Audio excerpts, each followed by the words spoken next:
Hello and welcome to another episode, another interview of Wannabe Entrepreneur. Today I have with me Anthony Castrio, the founder of Indie Worldwide. Welcome, Anthony.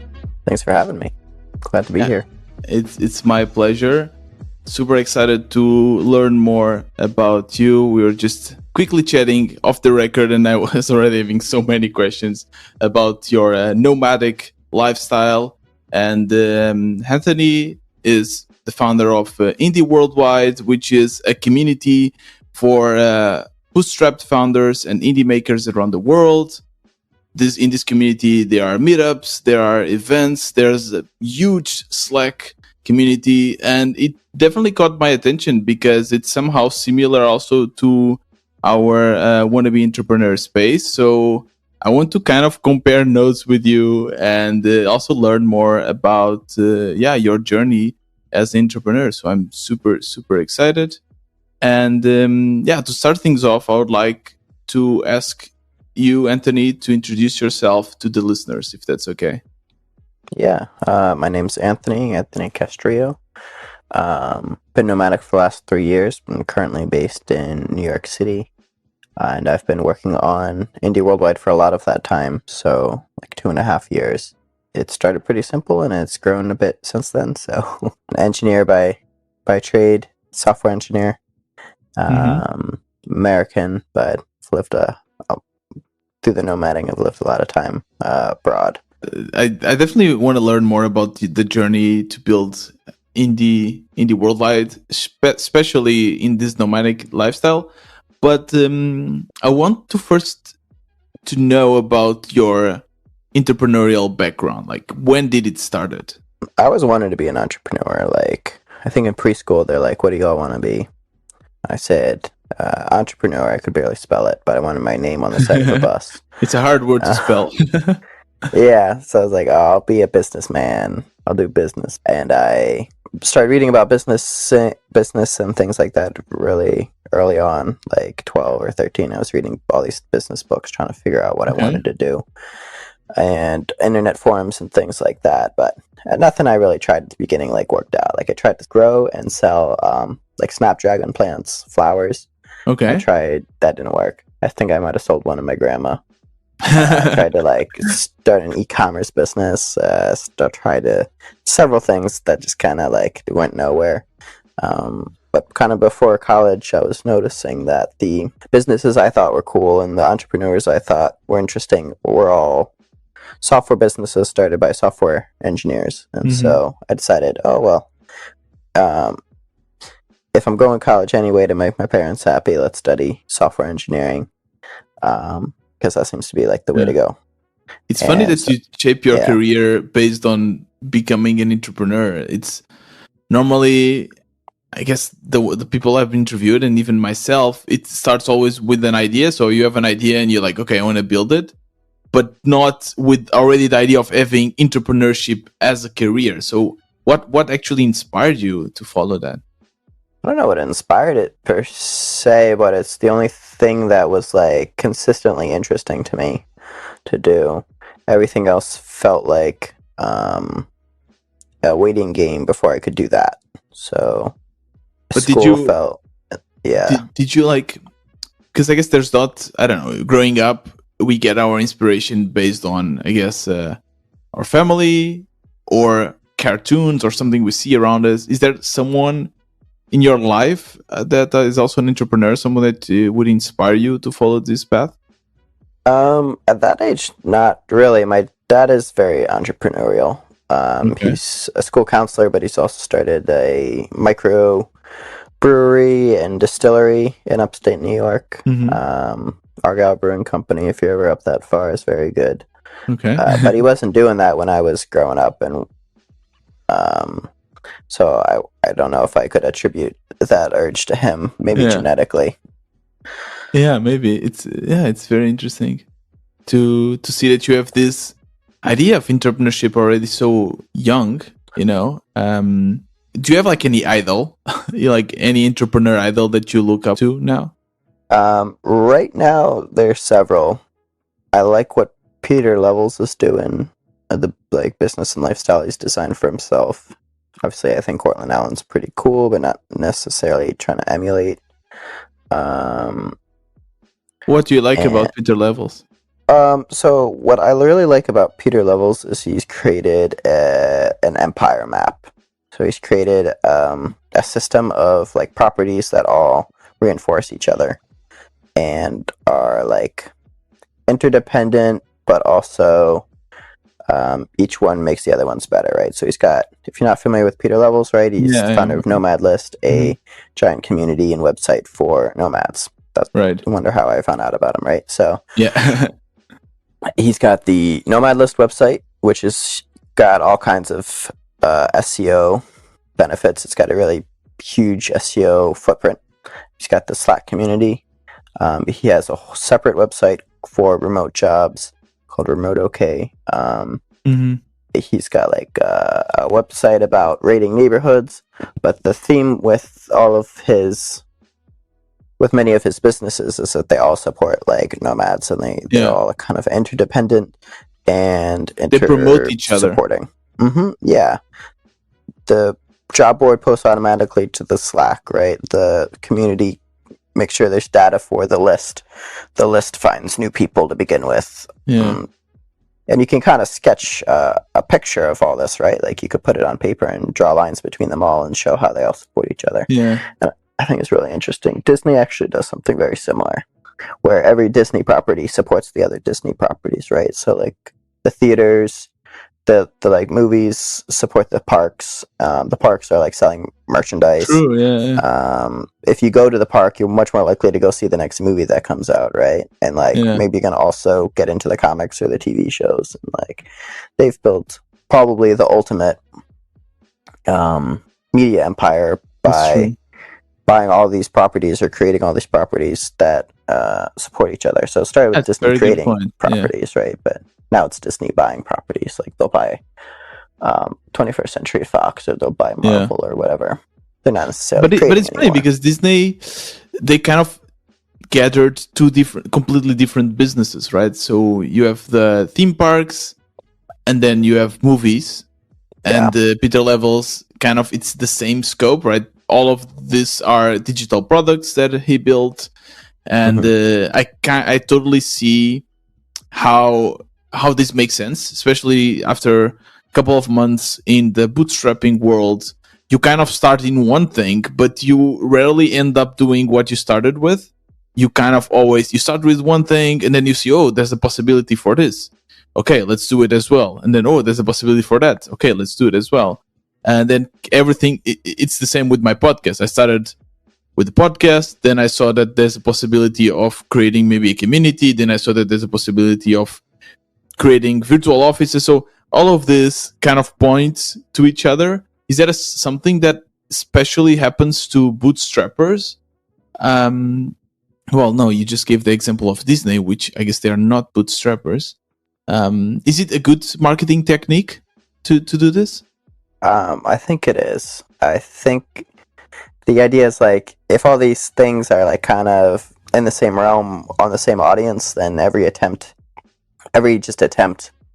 builds your reputation for that audience, right? True. And builds your You're just building list for the same audience, right? Yeah. It makes total sense. Do you think Peter Levels would be able now to build something in a completely different audience? Because sometimes I think, okay, was he just lucky? Because it seems so easy every time he speaks. And then when I hear his interviews, I try to get him in the show as well, but I think it's barely impossible.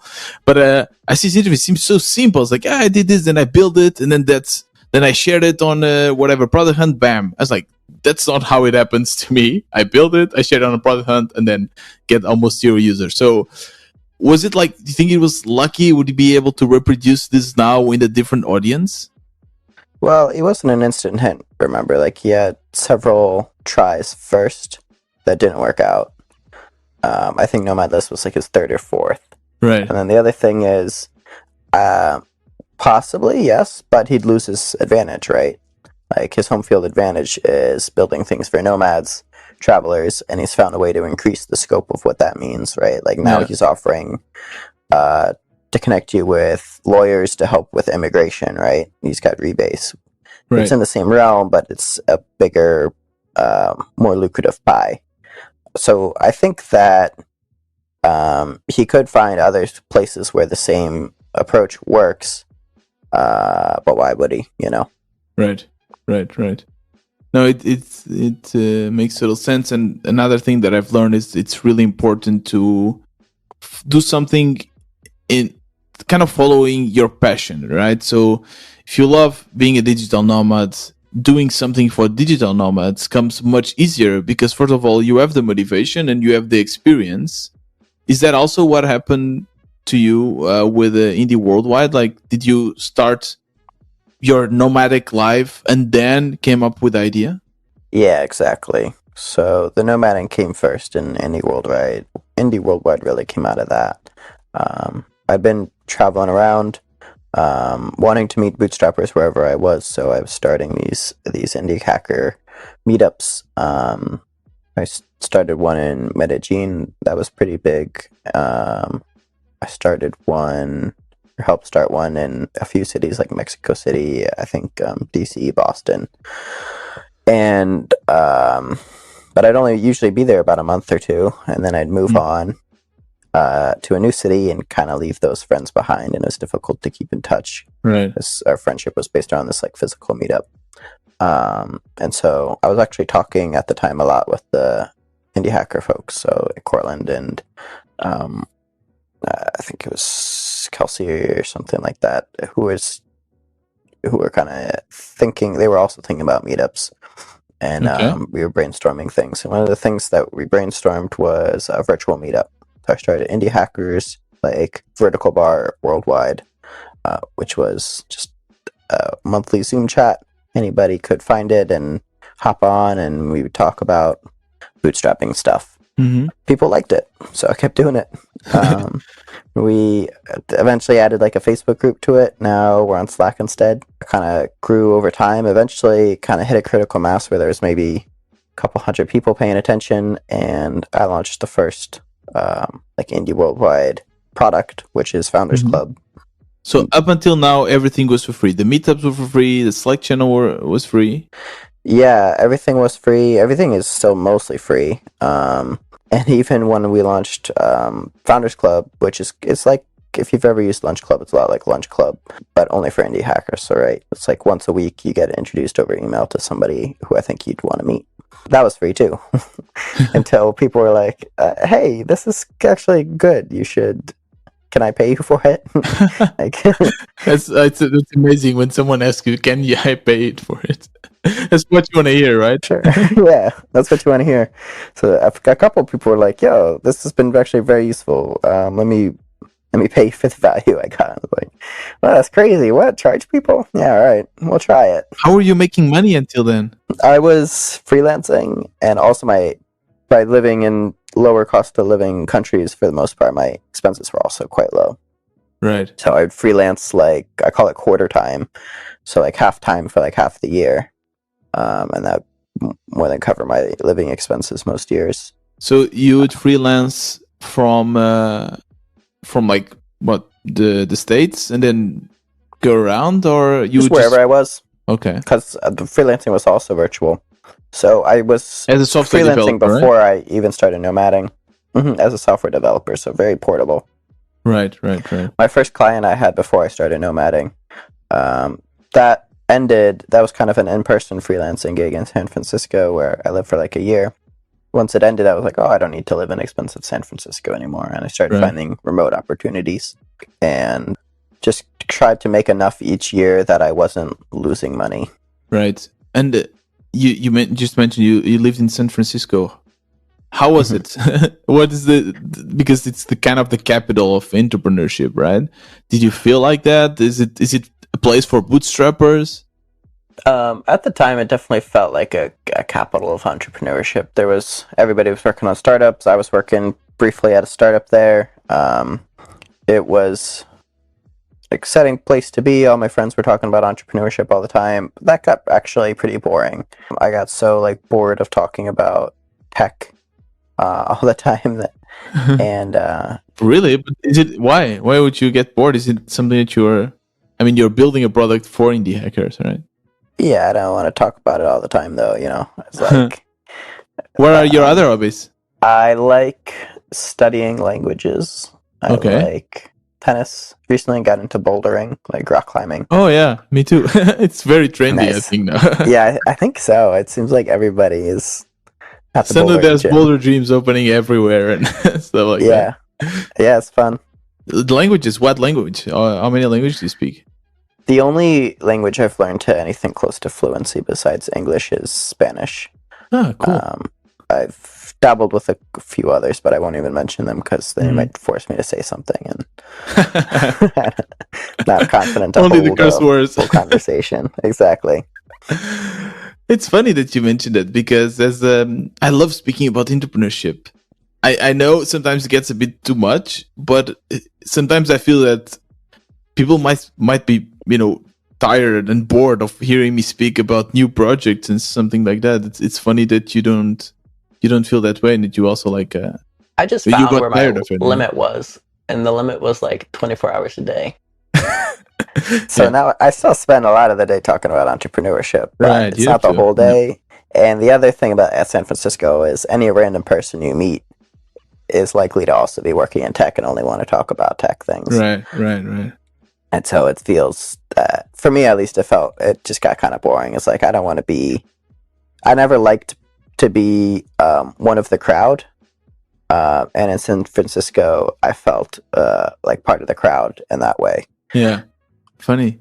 If everybody's doing one thing, then I kind of want to do something else, Yeah, I got it. I think it's that's being an entrepreneur somehow. It's funny because I'm always trying to find what's the definition and why do people want to be entrepreneurs, and a lot of them say financial independence, being my own boss.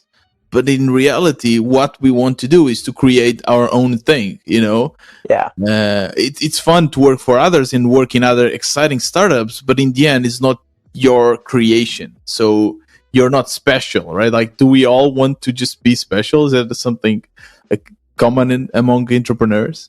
Likely, right? I think for me, yes. There's a much faster path to financial independence, or a much more guaranteed path than entrepreneurship. Yes. If you have the skills to start a business, most of the time you're pretty employable. Go work at Fang for like 5 years. And not even an exaggeration, 5 years. If you can save aggressively, you will, and then move to a lower cost of living area, you can pretty much retire. But having left no mark on the world, I guess. But hey, then you have the whole rest of your life to do that, so it's not a hey, you design plan. a button for Facebook. Yeah, here's $1 million for designing one button for Facebook in your career. That's what you've done. And now go live the rest of your life. Yeah. No, it's definitely true. Like, I was living in Germany before, and even though the salaries are lower than, of course, San Francisco, the cost of living is also definitely lower. I thought, okay, imagine that you're making, I don't know, 80K in Germany. That's a good salary, or in Europe. 80K a year, it's really hard to get this from your business. Like, growing a business to pay you this salary, it's absurd. It's not easy. And a lot of people say like, being an entrepreneur, I can make money. Can you? It's not that easy to reach these levels, I would say. Yeah. The fastest way to get there with your own business, if the goal is just to be your own boss, is, I would say, freelancing. Yeah. You can jump straight to a good salary. Yeah. What do you feel about freelancing? I like it for several reasons and hate it for others. I like working with other people also working on cool things. So I usually consult for early stage startups. I feel like it keeps me sharp and has made me a better engineer. Obviously, I like that is fairly lucrative. You can make a lot of money freelancing. Right. But you're not special, right? You're not doing your own thing somehow. Yeah, it's you're not building a product, right? So like your labor is going into this other person's startup, which can be rewarding. I think at the reason I stick with the very early stage consulting is I do get some of that fulfillment that I'm looking for. Right. I'm usually working on a product that's barely more than an idea. Sometimes it's just an idea, and then I help you figure out what to build and build it. That's pretty satisfying. And then sometimes it goes farther. It's like I help them build a team to build the thing, which is also pretty satisfying. So it gives me some exposure to what the... Yeah, that's my foray into like the venture high growth world is... I guess the cool kids are calling it fractional CTO now. It's like I come in and I'm your CTO for hire for as long as you need me. Oh, I'm definitely not a cool kid because I've never heard of that. I only heard about it recently, so I don't think I'm a cool kid either. And my main takeaway from learning that phrase was I should charge more money. You just changed your resume to fractional CTO and suddenly your hourly rate. That's exactly what I've done. I looked at the things a fractional CTO does versus the things I do, and it was one-to-one match. There was no difference. So now I'm a fractional CTO and my rates have doubled. How do you find your customers, actually? I've found them recently. It's through like network. So my current client I'm working for was a reference from the last client I worked for, right? Which was a reference from a friend. And I guess Indie Worldwide also helps you to get these connections, no? I think it keeps me top of mind. Have I found any gigs directly through Indie Worldwide? Not really. I usually tend to pass those on to someone else just because I usually only ever work with one startup at a time. Mm-hmm. But yeah, I think if I was ever in a position now where I didn't have a gig and I wanted a gig, I'd probably be able to find one pretty quickly with the help of Indie Worldwide. Yeah, makes sense. So going back to our storyline there with the Indie Worldwide. So you decided you have your Slack channel, you launch Founders Club. That in the beginning was not paid. People started to ask if they could pay for it. And so tell me, what happened there? Like, how did you find a price?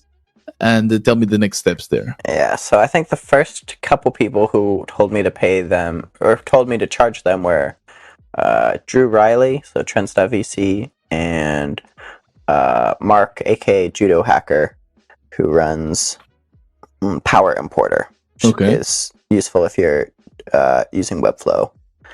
And so I was like, how much should I charge or whatever. I think the first... So people with money, right? Yeah, they both... like, Drew hadn't really started Trends VC at that point. No, it had just been starting, and it was starting to grow, so he was starting to make money there. Mark hadn't launched Power Importer yet. I think he was at a full-time job still, but they were saying, like, this is worthwhile.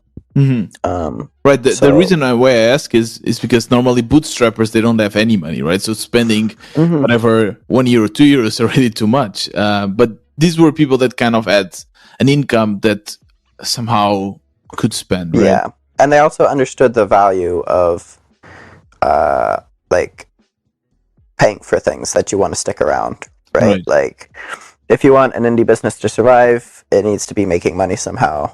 And I think they liked it, and they wanted it to not go away once I needed to make money. Oh, it's a very, very interesting argument there. Not a lot of people have that mindset. It's interesting. It's maybe a benefit of building for other entrepreneurs who get it, because they understand that you should pay for value. So yeah, from there I decided to start charging people. I think right before everyone, did you like? No, I was like, hey, if you want to, you can pay me. Otherwise, it'll be free for you since you signed up with the expectation that it will be. And then how much? I launched it on. So first, I decided I'm going to charge. Then before I started charging, though, I think I launched it on Product Hunt first. Okay. It did like mediocre. I think it might have been like top 5, like number 5. Well, quite good. And so that got like a boost. So then it had about 100 or so free members, and then I started charging. I think we initially were charging like, I don't know, $40, and that's for like a year. And then now it's up to 120 a year, and we're probably going to double that like in a month. To like 240. But is it still free? Can people still join this Founders Club for free? you can't join Foreigners Club for free anymore. You cannot. With Okay. the only time we give out free passes now is like giveaways or like grants. Hmm. So I just ended one on Twitter where people like nominate their friends, and I try to pick 4 people who are doing what I think are really interesting things and Right. would be a net gain to the group, even if they were free. So I bring them in, and there's a lot of marketing benefit to that too, right? Because a lot of people hear about it. But Right. yeah, if barring that, which is only like 4 people or so, you just pay. It's super cheap right now. It's way underpriced. Yeah. It's Definitely. $120 for a year, so like $10 a month. Yeah, I totally agree. It's cheap. My community, which is, I call it a virtual co-working space for bootstrappers, and it started really nice. Also, it started with my podcast, with people joining for free. Basically, everyone I interviewed, I gave them access. Then I realized that this was actually a valuable place, and then I started, charging people to join, and it's currently €4, but a lot of per month, which is again not very few, but a lot of people still ask me to at least try to have a trial period, so a place so that they can try for free. Is it the same for you? So you can still join our Slack for free. That's for free. The monthly meetups we do, those are currently still free. I think we're going to experiment with them not being free, but right now they're free. Okay. So like 90% of what we do is still free. You just get a lot of value out of Indie Worldwide without ever paying me any money. The only thing that's paid is the matching and access to the startup benefits now. So we have a program, we have partnerships with like Stripe and AWS and things like that. So if you pay for Indie Worldwide, you also get access to that, which tends to pay for itself right away. I was talking to a guy who signed up, got the Stripe credits, and saved, I don't know, like 4 times the ticket price in the first month because he was spending $400 a month with Stripe. How does that makes you feel when you see that people are saving so much money? Do you think, okay, I should charge more, or do you think, okay, this is cool, I have a product that makes sense, brings value to people? Yeah, both those things. One, okay, cool, it's a clear value in. I need to improve my marketing to make it that clear. And then 2, I can charge more because if people are making their money back in month 1, then the deal is maybe too good. When you gave the possibility to people to pay, did everyone join? Like, not everyone, obviously, but how many people actually joined? Was it more than your expectation? Maybe like half a dozen paid me something. Okay. Which is not a lot, right?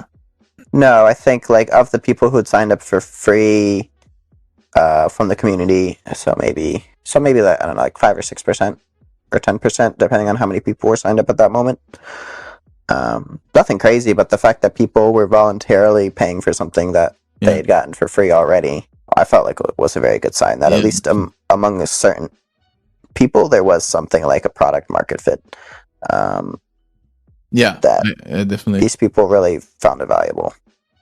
And I find it also because with the podcast I started like this. It's for free, no ads, but then people can buy me a coffee. And I found that people normally don't want to pay for something that is already free. There were a couple of people that paid, and I thought, okay, this is amazing.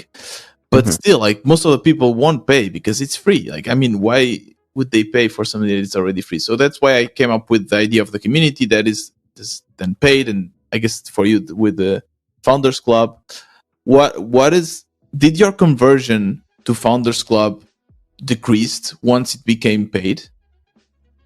Yeah, for sure. Our conversion rates are difficult to measure because for a long time it was, many people didn't even realize we had this Founders Club thing, right? Like they were subscribed to the email list. I mostly was talking about it in the Slack. They didn't even know it was a thing. So every time I tell the email list about it, there's a boost in signups. Until you've heard about it already a few times, then it kind of levels off. Yeah, of course. So a major pipeline problem that I've been working on this week to fix, actually. So now when you sign up to Indie Worldwide free Slack, it's a lot harder to miss the fact that there's also a pay tier, where before you could definitely miss it for forever. Yeah, definitely. When you even gave me the the invite to join the Slack, I didn't know that there was these other options, paid options. So is it lucrative so far? Like, are you able to make a salary out of it? Nah, not quite. So in the last year, Founders Club has made $7,600, so almost $8,000. Okay. Indie Worldwide as a whole has made maybe like $12,000. Not quite there yet. We're gonna change it this next year, though. It's kind of hit a point where I just kind of gotta like push it over the hill, I think. Do you feel that? Do you feel that now you kind of are losing control in the good way, and it's growing, even passively growing? It's still definitely a push for most things, not a pull. Okay. There's been a couple times where it's felt like a pull. So like pull push analogy is when you're trying to find product market fit. For a long time it feels like you're pushing a boulder up a hill, then eventually you find product market fit at the top of the hill and the boulder rolls back to down the other side and you couldn't stop it if you wanted. Still pushing a boulder up a hill. The only exception was when we did the 100 and 100 challenge like 8 months ago, and the concept of that was get 100 new paid users in 100 days. That challenge was really popular, and we need to do round 2.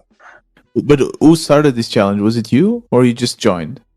I started it, yeah. So cool. 100100.co. The concept was started in the community. I was like, hey, would anybody want to do this? A few people raised their hands.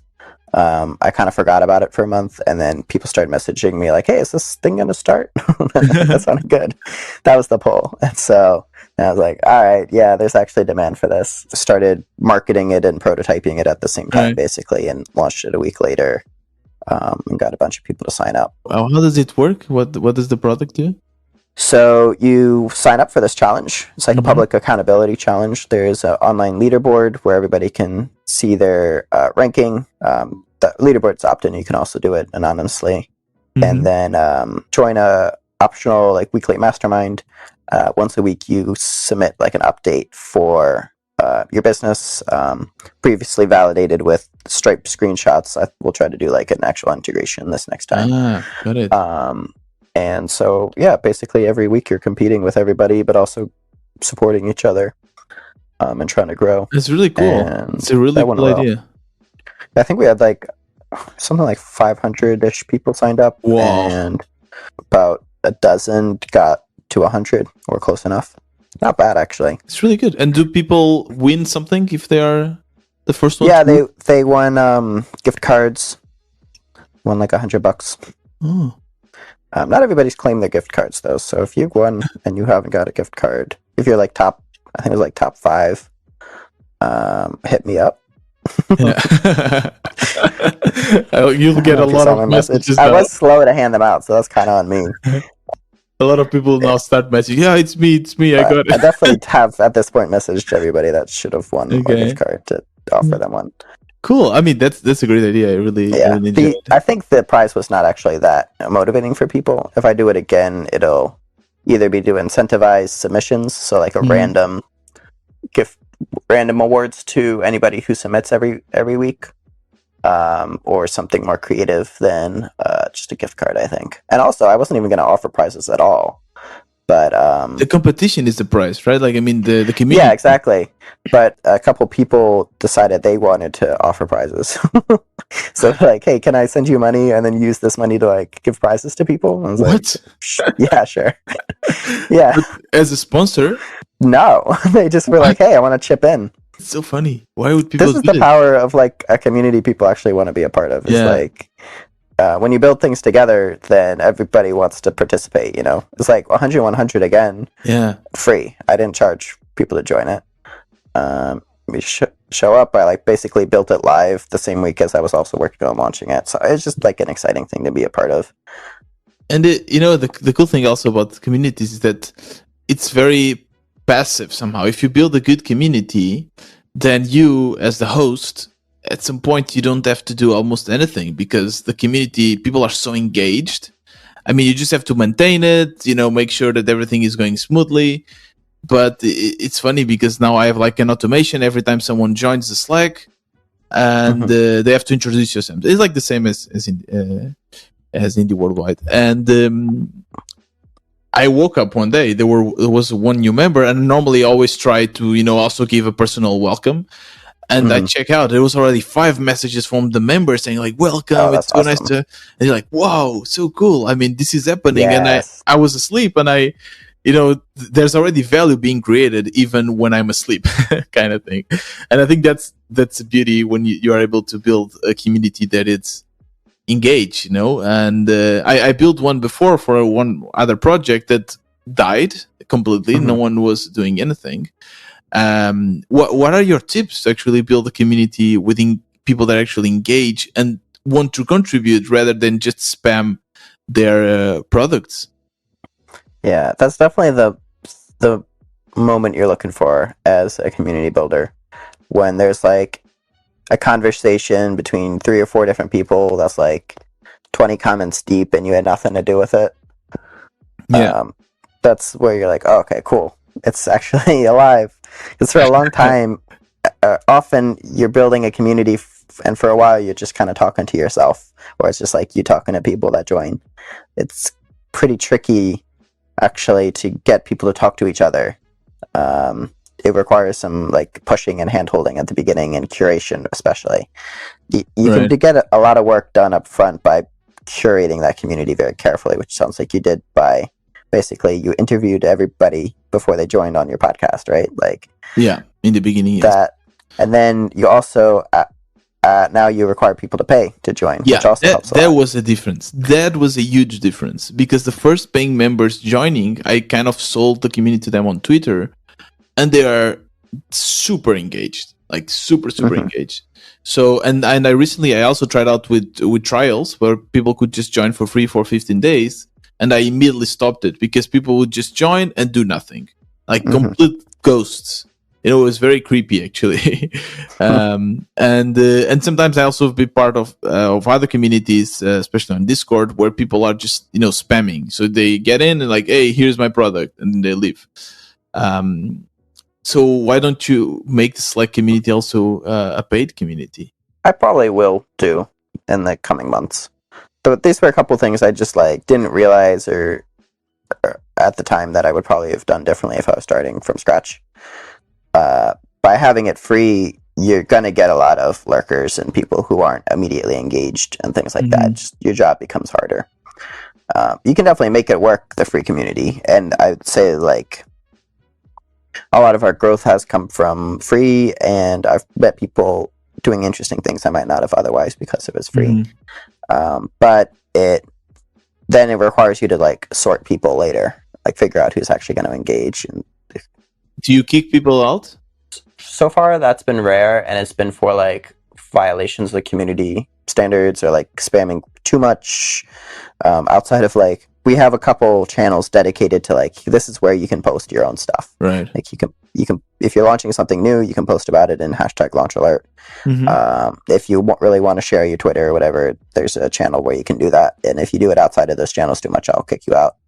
Or if you're like starting shit, if you're like starting arguments that aren't productive, like an argument about politics, like the vaccines. Yeah, anything off topic, but more like name calling, I guess, would be more common, like ad hominem attacks versus a actual discussion of an idea. That'll get you kicked out as well. Honestly, it doesn't happen that often. I think I've had to remove like 2 or 3 people for one thing or the other, even though it's a pretty big community. It's honestly been pretty clear. More often, if you post, if you're like post spam or post something not relevant to the channel, I'll just delete it and message you and tell you why. And people are usually pretty receptive about taking feedback. And then if I have to tell you twice, then you're out, basically.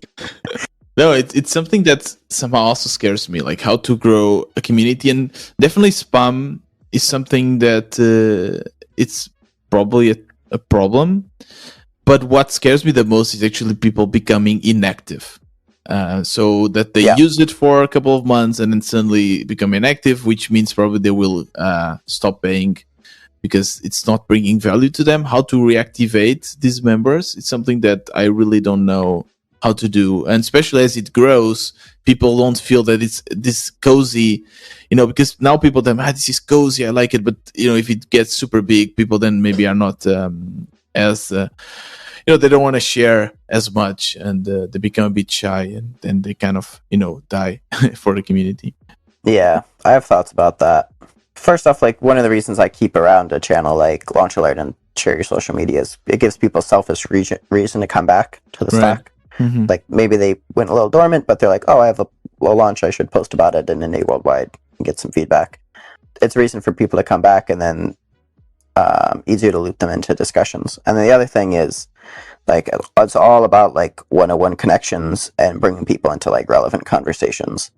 So now one of the big things I've started doing this, even just this last couple of months, that have had an immediate effect is whenever somebody introduces themselves in the Slack now, I immediately try to find them matches, like tag a couple other people. Yeah, basically what Founders Club is, but right there. Yeah, I've seen that. Yeah, that was nice. Yeah, you post in any channel. I'm trying to find the right person for you to talk to, which is something we can do because of having data on people through like Founders Club and 100 and 100, and having a big Slack where a lot of people have introduced themselves. So it's easy for me to like Control F for somebody that'd be relevant. Yeah, that works. Yeah. It all comes from the same place, like Founders Club, doing these introductions in the Slack. Core metric is people making friends with each other. Right. So anything that encourages that is probably a good way to build your community.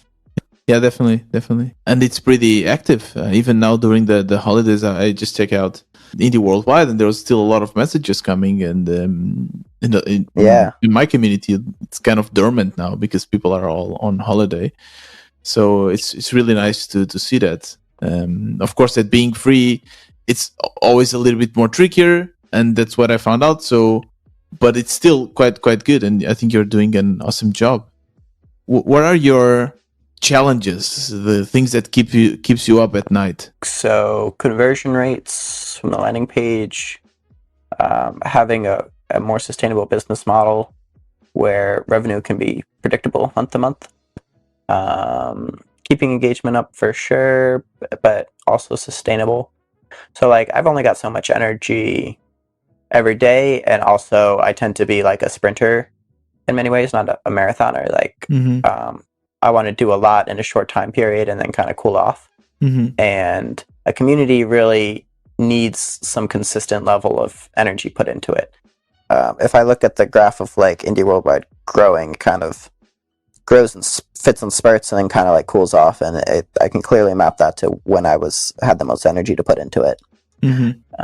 So my goal now is to put those sprints towards sustainable growth and figuring out things that I can do once and have them keep working.